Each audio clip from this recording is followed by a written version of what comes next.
and it's essential that you know yourself first and find people who are capable of fighting through all the trappings of power, and that the environment is such that the sycophants aren't allowed in.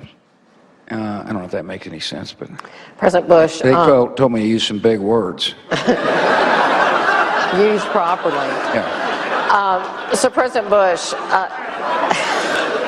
this is the point where I reach in my back pocket to make sure my billfold's still there.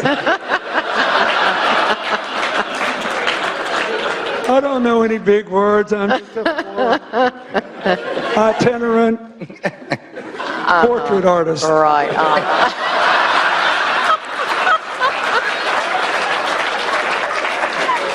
So one of my favorite stories, for those of you who haven't heard this and didn't read the first book I wrote, was when I introduced Putin to Barney. Now, Barney was our Scottish Terrier, and he dissed him. He basically kind of body language said, "You call that a dog?" And it really, frankly, to the extent that it hurt my feelings, I didn't let him know. Anyway, so a year later, Putin says, "You want to meet my dog?" And I said, "Sure." Outbounds this giant Russian hound. And Putin looks at me and says, "Bigger, stronger, and faster than Barney." Now, you could take umbrage at something like that, but so the point of the story is I learned a lot about Putin then. You know, I think the discourse generally is lowered by surrogates.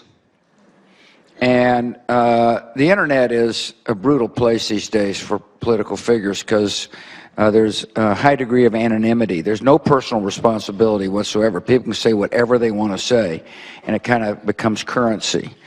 I suspect, I know Jeb, and I'm confident Secretary Hillary will, elevate the discourse. I can't attest to their surrogates. I can attest to this surrogate. I'm not going to be a surrogate, but it's.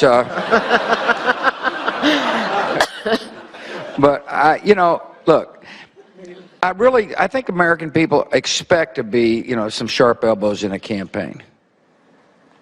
I think what really discourages them post-campaign, that the inability to govern in a way that is, is congenial, and hopefully that'll change.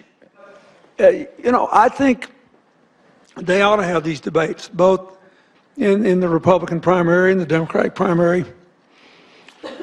And I think that I expect it to be very vigorous in the primaries, and then whoever wins the two primaries will have a hard debate.